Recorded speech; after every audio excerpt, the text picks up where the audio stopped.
Hey everybody, Boniface with Unam Sanctam Catholicam. Back in November of 2023, I was contacted by the Coming Home Network, which is the apostolate founded by Marcus Grodi that offers resources and support for folks who are converting to the Catholic faith. And I was asked to come down to their studios in Ohio to be on the Journey Home program and share my story about how I found my way back to the Catholic faith. And I was happy to do so. I went down there. I recorded a program, not with Marcus. Marcus had kind of stepped away from the show. I recorded with his son, John Mark, who's a very wonderful guy. And it was a very good experience. Anyhow, the program aired in February of 2024. And I've mentioned it a few times on the Unam Sanctum Catholicam Facebook page. I've shared the link with a few people. I haven't really promoted it publicly that much, but over the year, people keep asking me for the link for it, and so I decided that I better just upload it here to YouTube for everyone to view who wants to see it. And so that's what I'm doing here. I'm sharing my testimony that I recorded on the journey home with John Mark Grodi.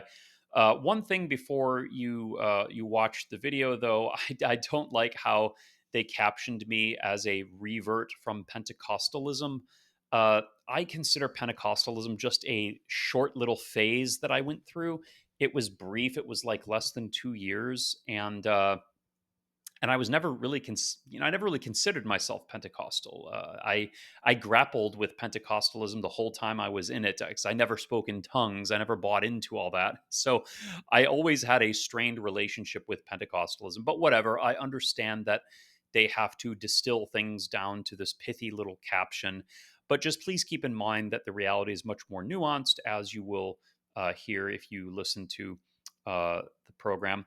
So, without further ado, here is my testimony from the journey home about my journey to the Catholic Church after my years of wandering and dissolute youth. So, enjoy and God bless you.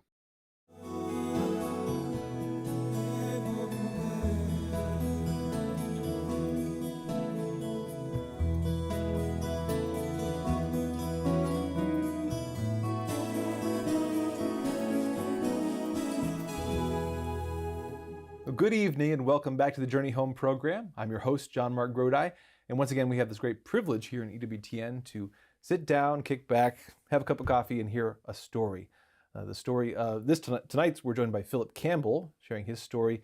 He's a revert from Pentecostalism, and as with any times we share these on these descriptions, these backgrounds on the lower thirds, right? There's always such a bigger story. It's always the tip of the iceberg, but it is. It's great to have you here tonight. Very Philip. nice to be here. Thank you. Yeah, thanks for coming to share your story, and we'll make sure we talk later. Your website is philipcampbell.net. Yes. You've written a number of books, especially some great books on church history, one of which I just read recently. The full title is Heroes and Heretics of the Reformation. It's a great book, a history of the Reformation, and both what happened in terms of the break, but all the history leading up to it. The saints and heroes and all the figures that time period. It's a really good book. So Thank you. I'm glad you enjoyed it. Absolutely. Well, let's turn to your story. Take us way back. We'll start at the beginning. Tell us a little bit about your childhood, your background, your family. Yeah. Well, so I was born into just a blue collar family in southern Michigan, say probably Metro Detroit area. On my dad's side, they were all ethnic Sicilians. My grandma spoke Sicilian. We had the papers of when they came over on the boat and everything. So it was very, very, very Sicilian. Then my mom's side, there was Polish, there was Irish, so it was basically all the passionate races of the Irish, Poles, Italians. Right. But very culturally Catholic on all those sides.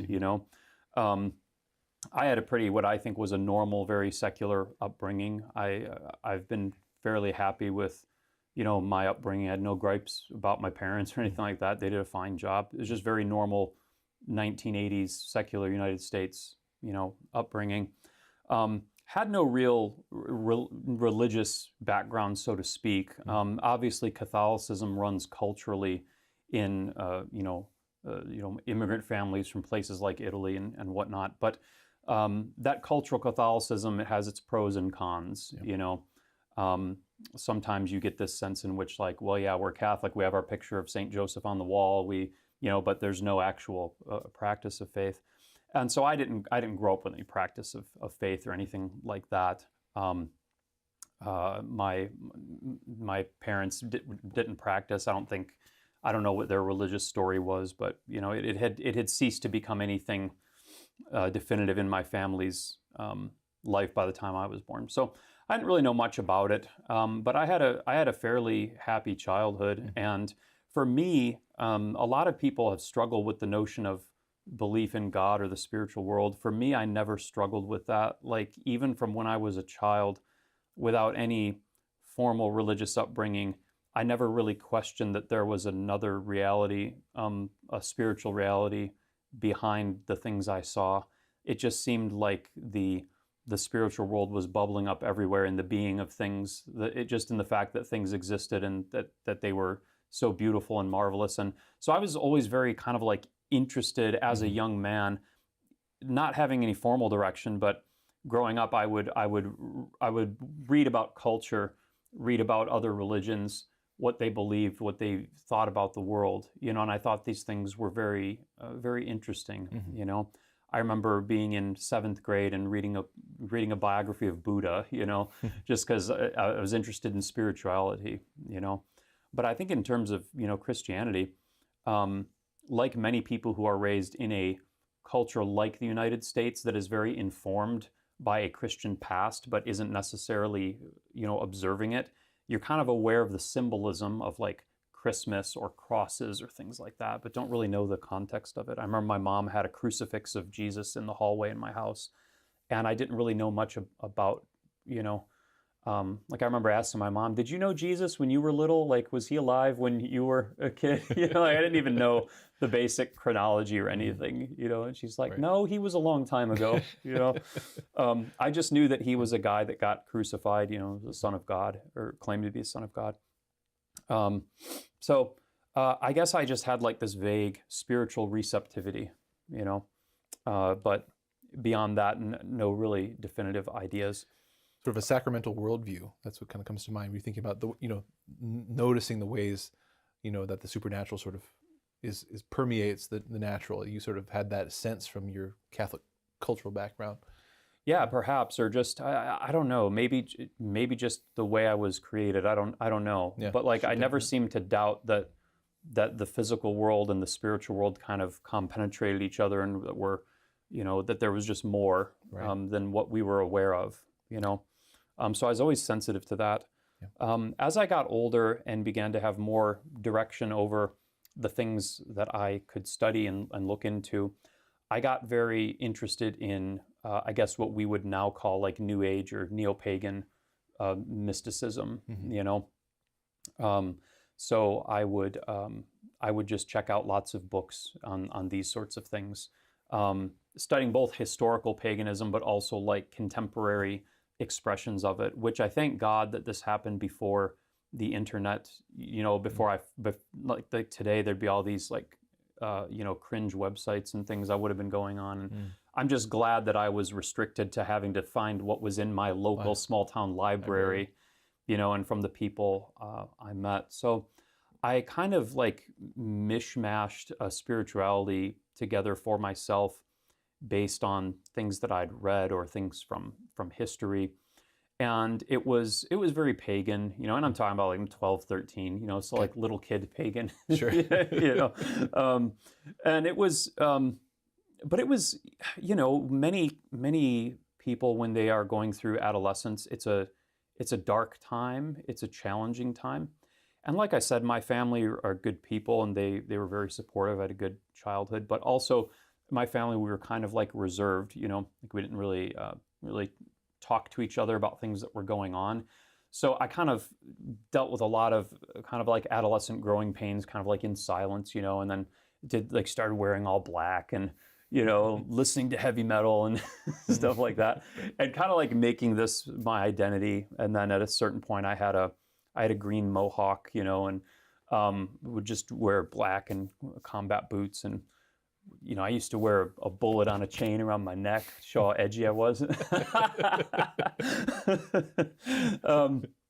Yeah. But anyhow, there was like a growing, like brooding kind of like darkness where just kind of like everything's unfair and everything's stupid, and then like when you have a spirituality that's kind of like a pagan sort of view, it's like it just plays into whatever your emotional state already is. Ah. That's kind of what paganism is. It's it kind of like it's meant to draw on human passions, and it amplifies kind of whatever your passions are. So if you're already angry, it kind of can amplify that. If you're sad, if you're whatever, it can amplify your passions.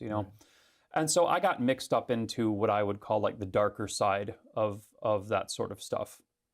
Like the satanic sort of, and I didn't know if I guess I thought the devil was real, but I didn't know if I understood it in a Christian context or not. Just the dark powers. Like maybe these will give me, control or some sort of, I don't know. That's important when you're a young person, feeling like you can access something that will help you make sense of things or control them. So so I was reading like very, very bad material, and had some very bad ideas about things. So I wasn't in a very happy place. I was doing, now we call it self-harm, but that word didn't exist back then. I was just like cutting myself and doing things like that. But at any rate, I started high school, and I met when you get into high school, public school, your social world expands considerably. And I congregated with other folks like myself, but I also met some people who were Christians, which I'd had no real experience of. I think my mom saw the way I was going. She would occasionally, when I was growing up, try to be like, you should, here, go to Vacation Bible School or do, whatever. But like, we weren't affiliated with anything, so it was very like just kind of hit and miss, So I met some Christians in my high school, in particularly a young man named John, who became a good friend of mine, my best friend, as a matter of fact. And he was a Pentecostal Christian. I didn't really know what Christianity was at all, really, much less what a Pentecostal Christian was. I didn't even think of him as that. He was just my Christian friend, And he could see what I was into, and we had some long conversations, and he would speak very just sincerely about Jesus Christ. We're like 14 or 15 years old, and at first I rejected this strongly because Jesus Christ stood for like kind of like a societal status quo that I didn't affiliate with, I guess. But I noticed, because like I said, I was very spiritually sensitive to things, there was some sort of like reaction that the name would provoke, even without having any thought or understanding of what the name meant. Like when somebody would just say to me, like, you need Jesus Christ, like there was some sort of reaction on the inside. Like there was, as our Protestant friends say, there was power in the name, Amen. There's power in the name. It's true. It's not just a Protestant thing. Right. So he'd say the name, and it would like pull me, pull me. And I kind of got into this turmoil where I could see that I was in darkness, But anyhow, these sorts of things seldom happen quickly, So this went on for a long time, for many years, throughout my adolescence. And I'm kind of like, on the one hand, I'm kind of like, I guess what you could say, like dating Jesus, kind of like hanging, like kind of interested sometimes, but then not committing to it, like being like, okay, like I'd have a Bible and I'd look at it, or I'd look at the pictures or whatever, because it was a children's Bible. I'd look at the pictures, or I'd kind of like pick up little snippets and I'd be like, that's interesting. But then I'd go back to what I was doing, right? Kind of just like, almost the way like we read in history, like sometimes other like the Romans would, like, oh, here's a new God, Jesus, to put into my pantheon with all the other gods that I already have, right. So I kind of like did that. I took Jesus and kind of like mixed him in with what I was already doing, and it was it was just a very adolescent thing to do, we'll just say. And at any rate, as I got older, you grow up a little bit, you get into be 16, 17, you get your license, whatnot, gives you greater freedom, but also greater possibility to mess things up, And now that I was able to have more freedom over what I was doing, sadly, many of the things I got involved with were even worse, than what I'd done before. And I started, I was using, started using drugs and whatnot. Many of my friends were. I was kind of in a group of people where there was a lot of drinking, a lot of drug use. I managed somehow to keep my external life together in terms of doing well in school. I was very much an anomaly. I was like a guy who was doing these things, but I was also like getting A's somehow. Yeah. I don't know. So I was doing these things, and at the time, I was. Now I'm kind of known as a writer and a teacher, but at the time, I was a very good artist, and many people at the time had me pegged as like a future artist because I was like very, very good at drawing. And as I wrapped up high school, I got a scholarship to go to the Center for Creative Studies in Detroit, now the College for Creative Studies, but it was like a very prestigious private art school, and I had people in my family that had gone there, and I had a very generous scholarship. And so I was like, that's it, I'm going to go do this art program, and I was going to be an animator and do illustration, all this stuff. And this was really exciting. This was like 97, 98, on the cusp of like Toy Story had just come out, which was the first digitally animated.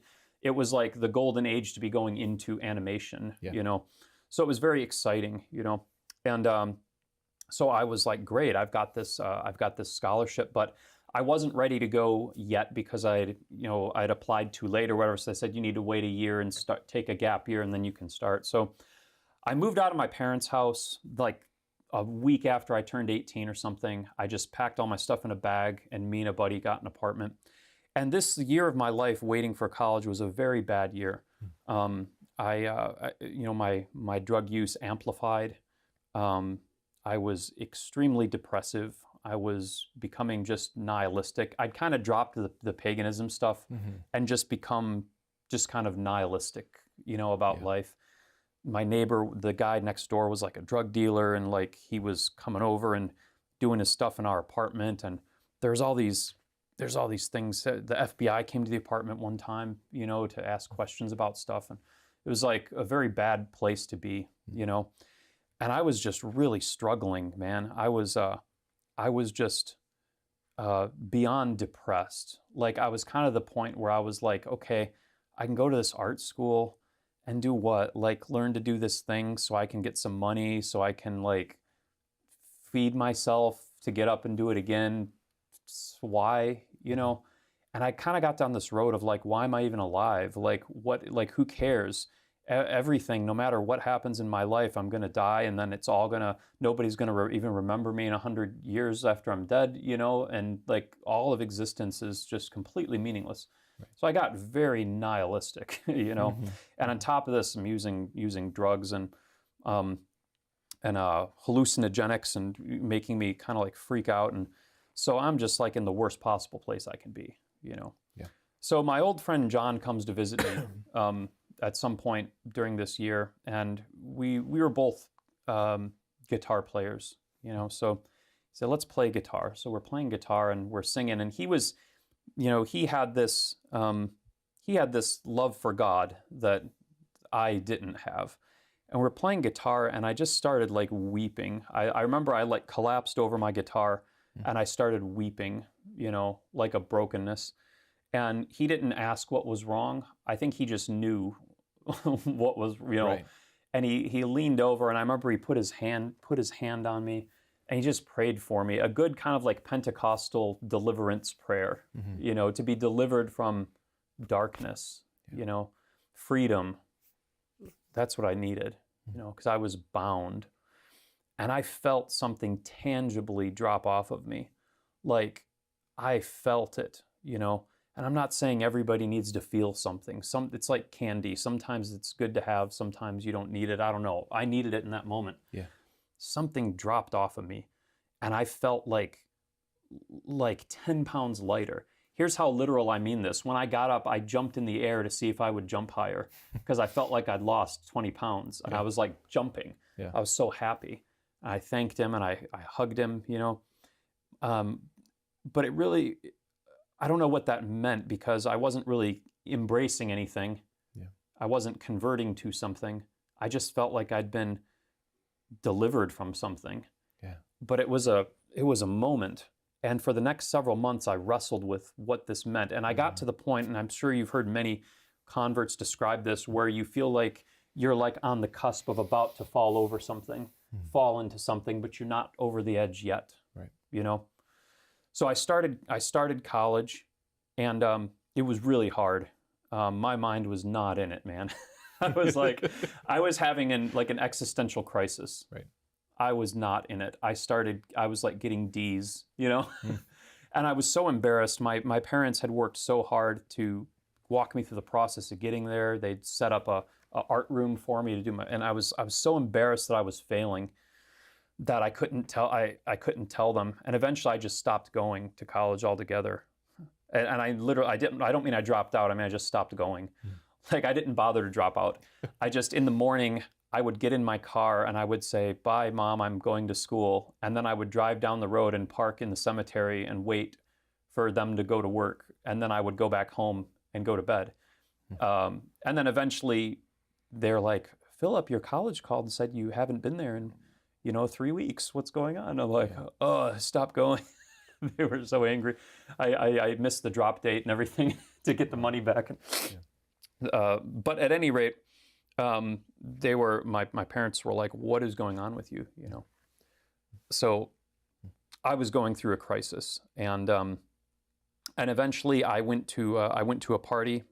My friend John was there, and he asked, "How are you doing?" And I told him, and he's talking about Jesus again, and I was just like, "You know what? This is what I need. Like, I got nothing else. Like, give me Jesus. Whatever this is, I will take it." And so he said, "You need to be baptized." And so it was like 1 a.m. on October 22nd, 1999. We went down to the local lake, and we got in the water. I was freezing cold, and he gave me this full immersion baptism, and I jumped up, and I was so happy. I was shouting. I felt like I was looking at the world for the first time, like I was Adam, freshly created by the hand of God, seeing creation for the first time. I was so happy. Yeah. And I felt like I truly first time understood what born again meant. And I was like telling God, "I'm on this ship now. I don't care where it takes me. This is where I'm going." Yeah. So that's how I kind of came to Christ. Yeah. It was a big change.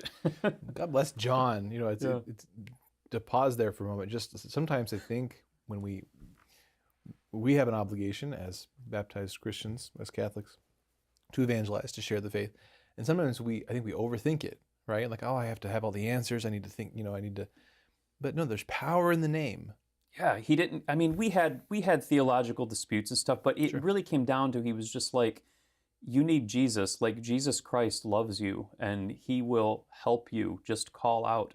Yeah. And every time he would say things like that, it was like dominoes in my heart would fall, And I'm shaking now just thinking about it. The power of what he said to me, even 24 years later, it still rivets me. Yeah, it was very simple. Yeah, well, wonderful. Okay, so you had this baptism experience. What happened next? Well, I was. I'd had a lot of weird experiences as a kid. I'd had like drug experiences. So I was naturally worried, like, is this really a real change? Or was that just like a crazy thing I did last night? Right. Like, whoa, what a night we had, Yeah. And then I go back to my same old.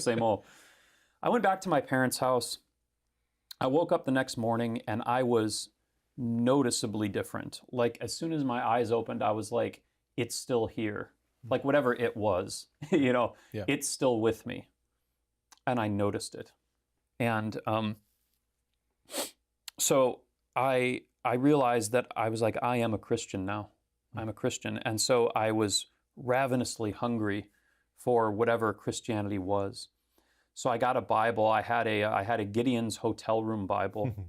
And I just read it and I underlined it. And I didn't understand what I was reading. I made flashcards. I practiced memorizing passages. I went to the bookstore. I picked up Christian books. I started talking to John all the time, Yeah. And we just, I dove headlong into it. I started just immediately preaching to everybody, like St. Paul. As soon as he was converted, he was immediately in Damascus talking to people. And I was immediately like, you need Jesus. Like I barely even knew what had happened to me. Yeah. But I knew that I was different. I knew that I was one way and now I was another way. And that I was happy for the first time in a long time. I was very, very happy, And God's power seemed to be everywhere. It would be tedious to recount all of what I saw, but things happened to me that I considered were miraculous. I started praying for things and things started happening. People would, my friend was ill with this thing and I was like, I'm just going to fast and pray for him. And then like he was healed and it was like I didn't even understand. It was just like the book said to do it. Yeah. And so I did it, Yeah. and then it worked. The stuff happened the way it was supposed to happen. Right. And I was just enthralled. And so I found a group, and what was really enthralling was it wasn't only me. Many of my friends had similar things happening to them around this time. So I wasn't the only one that John was talking to, and that other people were talking to. And it seemed like there was a way, I would hesitate to use the word revival, but it was like if we had like maybe 30 friends, maybe a third of them had these dramatic conversions to Christianity. I'll give you their names. We'll get them on the show. That's right. But maybe like Track 'em down, a third of my friends had these dramatic conversions all at the same time. So it was like something that was happening collectively. It felt like Jesus Christ was reaching into my friend group and just taking people out and being like, you are mine, you are mine, you are mine. And we were all kind of discovering this together. And so we would meet together. There was an old guy, an elder at a Presbyterian church who somehow through friend of friend, he knew who we were and he let us come to his house. He and his wife, they were like retired and they opened their house and they were like, you guys can come here, you can hang out, you can talk, you can study, whatever. And we were still pretty sketchy looking, man. Like we were still pretty grungy looking, Yeah. We were kind of like these crazy, grungy looking punk rock people that were like talking about Jesus all the time. And, God bless this guy for letting us, his kids were growing out of the house and he'd just say, come on in, you guys can. And he would kind of try to guide us a little bit, but he would let us discover our own way. And so we were just studying, but very quickly, and I was being taken to, I wasn't really going to church though at all. We talked about church as if it was us. So I'd get together with John and my friends and we'd say, do you guys want to have church? And we'd say, yes, let's have church. And that was like a time where we'd get together and talk about spiritual things. Right. But over time, it became clear that we had very different opinions on what, church, what having church was or what God meant, Like I said, John was Pentecostal, so he would say, let's go here or there, and we'd go to these places, and I'd see people doing things like speaking in tongues or whatever, and I'm like, what's that? I don't do that. Why do you do that? And he'd say, oh, that's speaking in tongues. Or other discussions like, do I need to, I was baptized, like what does baptism even do? I didn't know what it was. I just knew that it was like the rite of joining, Right. like the initiation. I didn't know what it did, if anything, Or how do you get baptized? It seems to say here in this passage I'm reading in Acts, it says, be baptized every one of you in the name of Jesus Christ for the forgiveness of sins, and you shall receive the Holy Spirit. But here it seems to say, go baptizing in the name of the Father, the Son, and the Holy Spirit. Like, does it matter what specific words are used? When I'm telling people you need Jesus and they say, okay, I believe, what should we expect of them? Right. Like, is it okay if they're still like, I love Jesus, but I'm still shacking up with my girlfriend? Like, is that cool? Like, there's all these kind of like questions of what Christian life means that were very difficult for someone in my position to reconcile. Yeah. Well, that's probably a good place for a break, but real quickly before we go there, just, in all this time, all these experiences, did you have any consciousness of the Catholic Church, of kind of those roots? Did that resonate at all with what you were discovering? No, I knew Catholicism was out there as a historical reality, but I kind of considered it as like fake Christianity because I'd imbibed through the sources that I was reading, which were mainly like we would call like low church fundamentalist kind of Pentecostal stuff, that like this was like a dead religion that was just kind of like this ritualistic kind of like crusty, they didn't actually have faith, So I knew they exist as a historical reality, but I didn't really take them seriously at all. Gotcha. All right. Well, we'll come back in just a couple minutes and hear the rest of Philip's story. Again, I want to remind you, if you go to chnetwork.org, there's all sorts of stories from every background. So search your own background in there. You'll find someone with a story like yours who discovered the Catholic Church and would love to share their testimony with you. In the meantime, we'll be back in just a couple minutes to hear the rest of Philip's story. See you then.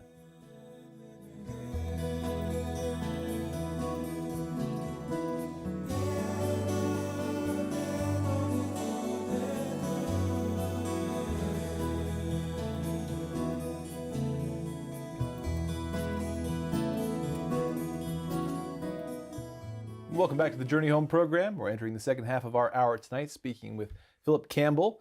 He's a revert to the Catholic faith, with those roots in your childhood, Philip, with a foray into sort of a Pentecostal fundamentalist Christianity through these experiences and powerful experiences of being called out of darkness by the witness of a friend. You know, so we're gonna get right back to that. I wanted to make sure to mention though before we get back in the narrative that philipcampbell.net is Philip's website. Philipcampbell.net. Philip with 2 L's. 2 L's in Philip and 2 L's in Campbell. I tried to type it in earlier. I had to get both those double L's in there. Yes.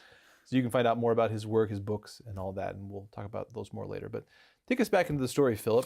Yeah, so I'd embraced Christianity, but now as as me and my friends were starting to really dig into the meat of the Bible and try to live Christian life, all these questions arose about understanding biblical passages, about different practices, about what was allowed. I can't tell you the amount of debates we had about whether we were allowed to smoke cigarettes or not. Things like that. Just like, what does it mean to be a Christian, and what is this book actually telling us? Now, we all had kind of taken a kind of as an axiom that like we just go by what this says, and I think we also were leaving room for the Spirit to prompt you and personally kind of give you some guidance, but it was very much a sola scriptura approach. But like we weren't even I didn't know what sola scriptura was. Right. It's just because of, like I said, the context that I imbibed this faith in was through a sort of particular Protestant vision of it, and not just but a particular American Protestant vision of it. So I was very skeptical of churches, because my conversion had taken place entirely outside the context of any church whatsoever. It was very, what I would say, supernatural. It wasn't highly intellectual. It was supernatural. It was emotional. It was about a total escape from darkness into light, from being released from bondage into freedom. Yeah. And I was skeptical that any institutional, that all the old people sitting down at the Methodist church would be able to add anything to the powerful experience that I'd had. I was just, it was very arrogant to think in retrospect, but I was very much thinking very kind of myopically focused on what had happened to me because it was so staggering in my life. So we're working through these things and we start going to what I would call house churches. Kind of like looking for loose associations of the faithful that are not affiliated with denominations. Or if we do go to churches, I'm going to places that are very off the radar, So I'm going to, I usually find out about these through John or various friends, because like I said, John's been Christian his whole life, so he's more plugged in with people than I am, So I kind of went where he told me to go. And so we're going to various places. We're hanging out at this house with this old Presbyterian couple. And then for a while I went to this place up north in Michigan where there was these people who were more like prepper Christians, where they're like, the apocalypse is coming and we have to bury food and stuff like that. And we went up there and checked that out. And I was like, no, that's weird, and did various things. I went down to a all African American church in Inkster, which is a suburb of Detroit, which is known as a place of it's kind of a more impoverished area. And I went down to an all African American church where it was like me and John were the only white people in the congregation, and it was held in like an old school, in the, gym of an old school. And these were people that, like, you have to speak in tongues or you don't have the Holy Spirit and you're not saved. And I went there for a little while because I was trying to sort out this thing of tongues was really bothering me. Yeah. Because many people I was reading, I was listening to teaching tapes by like Benny Hinn, and kind of like people in that broader charismatic Pentecostal movement in Protestantism. John spoke in tongues. People I knew spoke in tongues. I was really trying to sort this out, and I went to this church in Inkster called the Bethlehem Temple, and it's not there anymore. But and they told me, like, yeah, unless you speak in tongues, you're not even saved. Like you're. And I was like, but I had this experience, and they're like, it doesn't matter. Unless you speak in tongues, you don't have the Holy Spirit. So they took me back in a room, and they all sat in chairs around me in a circle, and then they spoke in tongues at me for 20 minutes, trying to get me to speak in tongues. They're like putting their hands on me, and there was like a person there being like, come on, do it. And I just wasn't doing it. And then the pastor was angry with me, and he took me into his office, and his office was like this was an old elementary school. The office was like the old lunch lady room, and I remember it was after the service, and I remember he was a very venerable old gentleman that'd been around for a long time, and I remember him leaning back in the chair, and he was like mopping the sweat off his face, and he's like, don't let the devil steal this gift that God's trying to give you. It was really kind of traumatizing. It was the first time that I had a situation where somebody had told me that my kind of Christianity wasn't right, where I had been like sincerely trying to follow what I knew to be the truth, and someone was telling me, no, you're doing it wrong. Like, that's not what, you're not actually saved. You think you are, but you're not, It was very troubling. Yeah. And then I yelled at John for bringing me there when we got in the car. Why'd you take me that place? Sorry, John. John knows this, though. So we went to, I went to various house churches. I went to there's a place in Toronto called the Toronto Blessing, which is now we would call it a mega church. It was like this huge church where miracles were supposed to be happening. And I went there, and people were, falling on the floor and shouting and crying and all these things. And I was just kind of like trying to sort out, like, is this what Christianity is supposed to be? Because I didn't really think of myself as an intellectual at the time, but like what I was noticing was that I wasn't happy, even though I was converted through an emotional experience. Like, you can't stop there. Right. Like I was like, what, am I just supposed to exist in this state forever now? I had this very emotional experience. Am I just supposed to perpetually live in that experience forever? For me, that wasn't viable. And I wanted like actual answers. Like no, when Paul wrote this text, he meant something objectively, and I want to know what he meant, not kind of like, listening to Benny Hinn, he would read passages from, Hosea or whatever, and be like, this is what the Holy Spirit is telling me that, and I'd be like, well, I don't want to know just what you think. I want to know what Hosea meant, when he said that. Right. So this was really bothering me, about these questions. And I didn't consider Catholicism at all. I just didn't consider it real Christianity. So at one point, I started going to a trailer in a trailer park where there was these two bachelor guys living who were a little bit older than us. They were, we were, maybe in our early 20s. These guys were maybe in their 40s.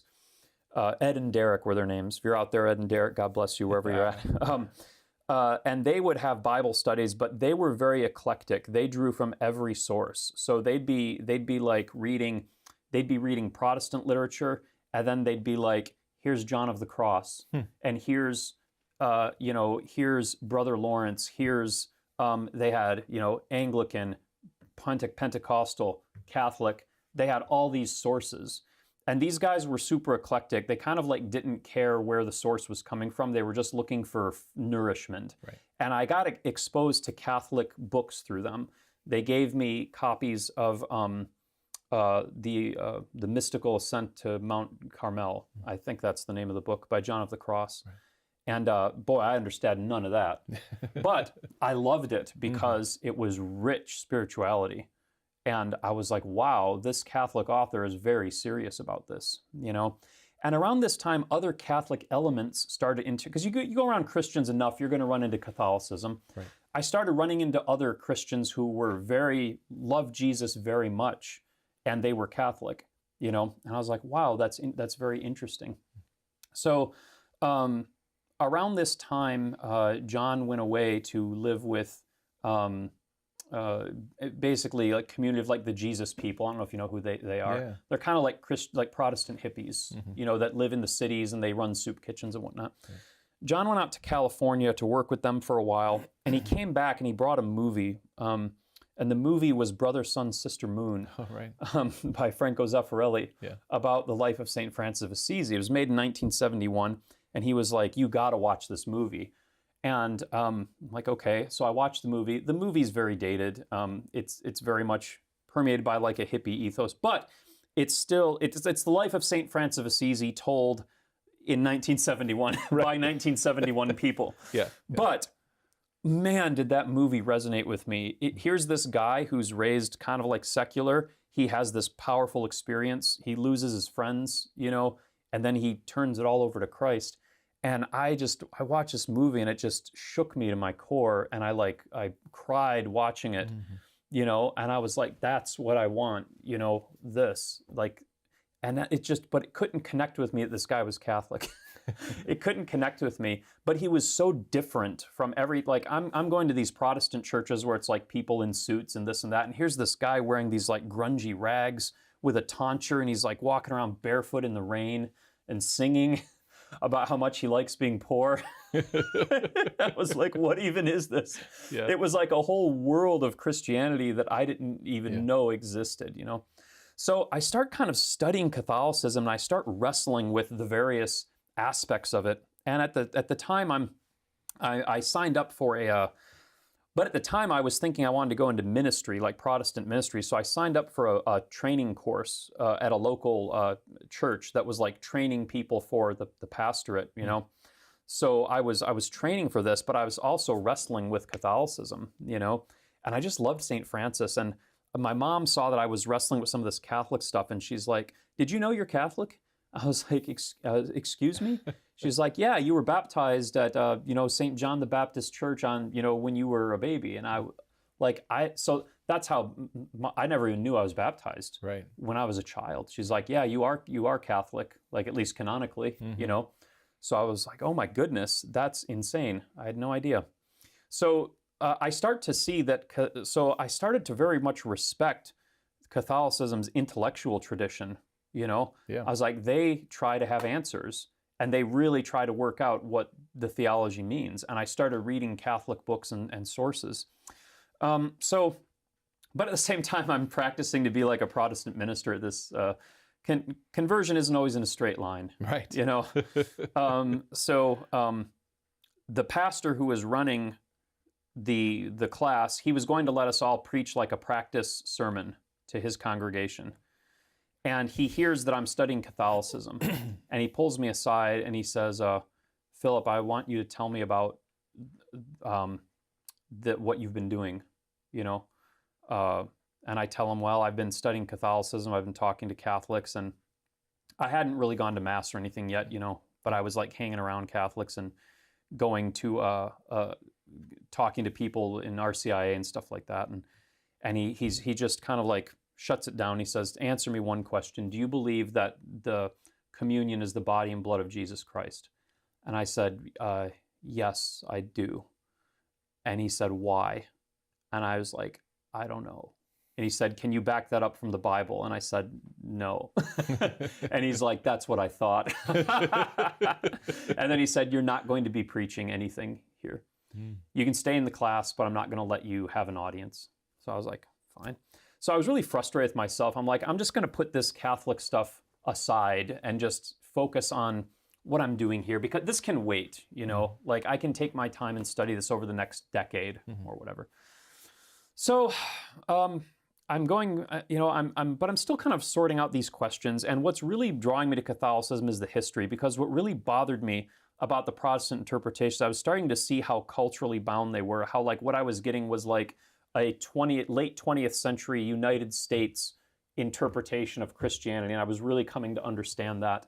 And it really bothered me, the notion that Jesus Christ would come, die on the cross, found a church, and then kind of everything would just kind of go to pot until maybe, depending on who you ask, 1517, 1860, the Azusa Street revival, you know, like really, like, did Jesus just kind of like let it go astray for that? So this historical question really bothered me. Right. The presence of people in history like Francis of Assisi bothered me. Like, bothered meaning agitated me. Like I couldn't account for these things. Right. So at any rate, and what really I thought this hinged on was a question of like, did Jesus Christ pass on his authority to the apostles and their successors through the bishops?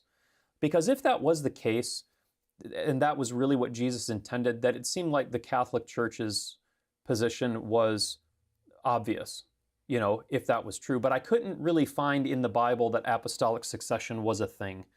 So I'm going to my leadership class, and I'm just decided I'm not going to think about this anymore. And the pastor puts up a PowerPoint, and we're talking about something, and the PowerPoint has a verse from 2 Timothy that I wanted to read.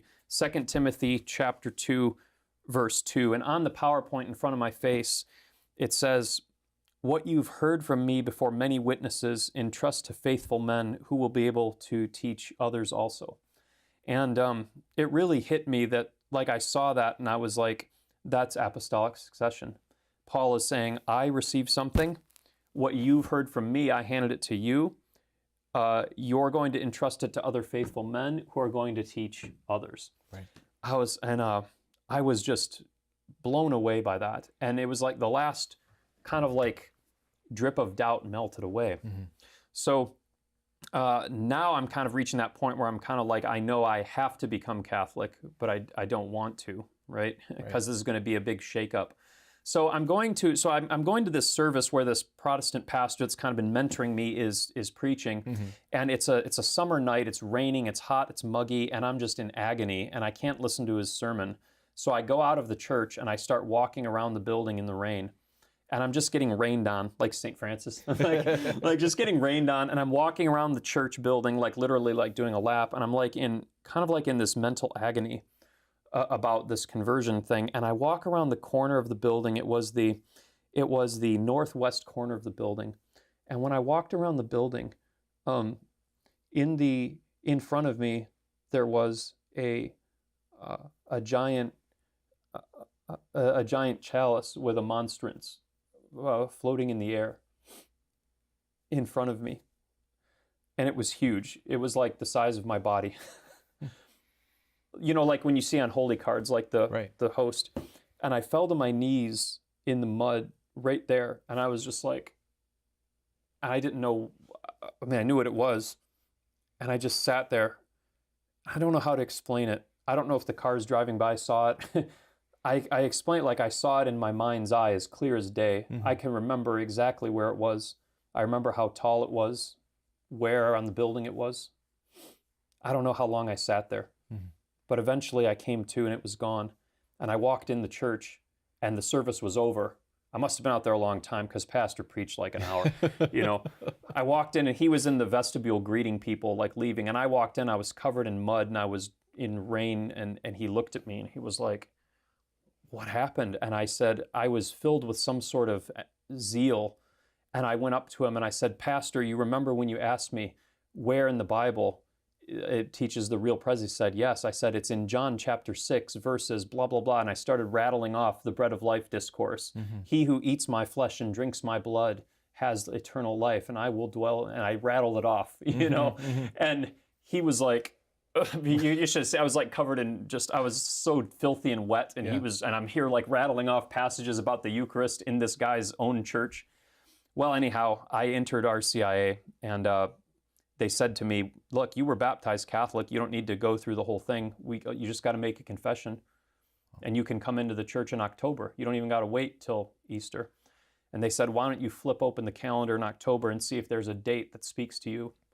So I flipped open the calendar and I looked at the first week in October, the feast of Francis of Assisi, and I was received in the church then, and on his feast day, and I took his name when I was confirmed later that Easter. And then later, when years later, a few years later, when John Paul II died, and they established his feast day. His feast day was put on the date that I found Christ on that day on the lake, October 22nd. That was his feast day.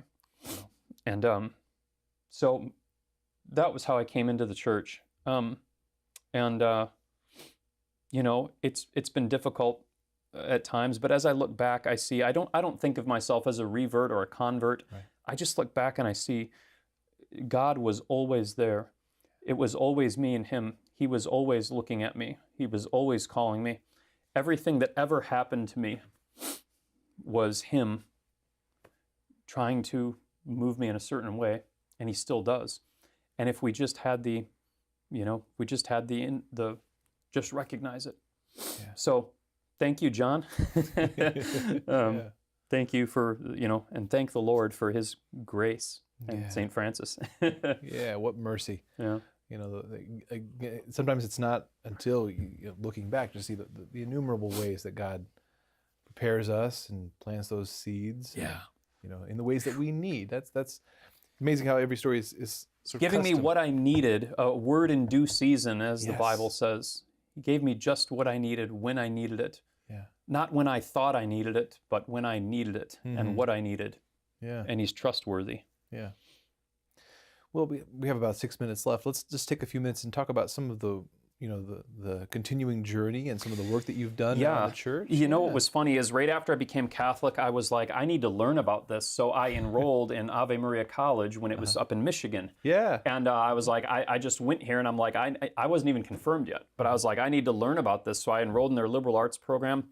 The day I went to college for orientation, they handed me a copy of Josef Pieper, Leisure, the Basis of Culture. Good book. Yeah. They're like, read this. And Ave Maria opened me up to the beautiful world of the liberal arts that I'd never been exposed to before. Yeah. It was such a good experience. I met so many good people and I got immersed in Catholic culture.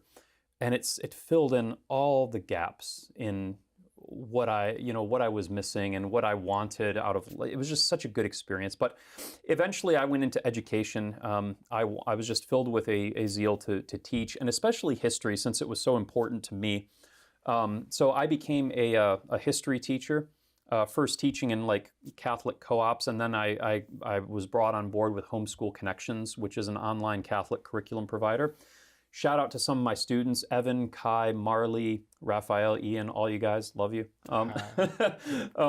So I teach online, and then kind of built up a reputation as a history teacher there. And then I was eventually approached by Tan Books to write some books on Catholic history to help make it more accessible to a younger audience. There's lots of historical resources out there that are very good, but like they're looking for something that would appeal to like kids who are like, 8 years old, and would be able to give them the history, give it to them solid, but also in a way that they could understand. Yeah. And so that's kind of what I specialize in, I guess, is explaining these things to kids in a way that gives them all the facts and communicates the truth to them, but at their level without kind of like talking down or pandering to them. Yeah. And some of the great feedback I get about the books is people will say this is written for kids, but it's not a children's book. It's something that anybody can benefit from, and that's kind of I try to appeal to everyone with that. So I've been very blessed the past decade to be making a living as a teacher and author in the Catholic world. Very good. Yeah, and the book I mentioned at the beginning too, the Heroes and Heretics book. One thing I appreciate about that book is it's sharing the history of the Reformation, what led up to it, and the fallout. Yeah. But it's really told through, in a sense, people's stories. Biography. Right? Biography. Yeah. The spiritual journey, like those. So much of history, it all comes down to the little decisions in people's lives. Yeah. And so reading that can be a very fruitful thing for people. Yeah. Yeah. A story is powerful. Yeah. It is, as you know. Yeah. Yes. Yeah. Yeah. Well, I guess with just a few minutes left, I mean, if there's a person out there, who's in some of the places that you were along your journey in terms of, whether they have Catholic roots or not, but in a very dark place, grasping for something, a word of encouragement you might offer them. Yeah, don't worry so much about, like just take a step, just take that step out. Like the end is the journey in a way. Like the prodigal son, the prodigal son has to turn to come home, but in a sense, he's home as soon as he turns. You know, Yes. that's how God is. As soon as we turn, we are home, you know? Yeah. And I would say just call out to him. You know, you don't need to have the answers. Faith is always, there's always going to be an aspect of struggling. St. Paul says we see in a mirror darkly. There's always going to be a sense of wrestling. You don't need to work everything out. Just call out to God, call out to Christ, and take that first step. Yeah. And let him do the rest. He's faithful. Yeah. And I think we can translate that to also to the people out there who are going to have those in their lives, you know, that are lost, that are in darkness, and they don't know what to do about them. And again, like we mentioned earlier, it's easy to overthink that rather than to simply share Jesus with them. Everything that's happened to me and everyone that I've touched in my life through my teaching, it only happened because I had a friend who told me I needed Jesus. And he wasn't a theologian. He was just a 14-year-old kid, you know, who started telling me, like, you need Christ. Like, all we need to do is love people and tell them the truth. We really don't need to overcomplicate it. Yeah. Tell them what they need and do it in love, you know, because I never doubted that John loved me for a moment. And John, I love you, brother. I never doubted his love for me, you know. And when he said these things in love, it meant something, you know. So if we just had childlike faith and really got back, like, let's go back to the Beatitudes. Yeah. You know? Yeah. Yeah. And just being able to, and I guess another thing too, as just a final part, is just, I appreciate so much that you share your testimony, Philip, and even the difficult parts of it. People out there need to discover their own testimony. Yeah. It so doesn't need to look like mine or anyone else's. You're going to have your own story. Yeah. What are the things what difference has Christ made in your life? You know? And sometimes until we tell it, we don't really appreciate it, even if we kind of know it intellectually. Yeah. We have to hear ourselves saying it, and our friends, our family, they all need to hear it as well. Yes, they do. Well, again, thank you so much for sharing your Thank you, story, Jean-Marc. brother, and thank you for your work. Yep. People can find out more about your work at philipcampbell.net. There's 2 double L's in there. 2 L's, Philip yes, and Campbell, your books and your work in sharing the history. Thank you for that. And Thank you. thank you for joining us for this episode of the Journey Home program. I pray that Philip's story is an inspiration to you. And again, what a great reminder of the power in the name of Jesus, and the power in the simple sharing of the gospel. And certainly we are so blessed as Catholics to have the rich treasury of the deposit of faith, the prayer, the devotion, the sacraments. It's all wonderful, but never forget in the midst of that it begins with sharing Jesus with your friends and family. And so discover your own testimony, share it with others, and trust Jesus to bring about the fruit in that. Again, we'll be back again next week to share another story. In the meantime, God bless you.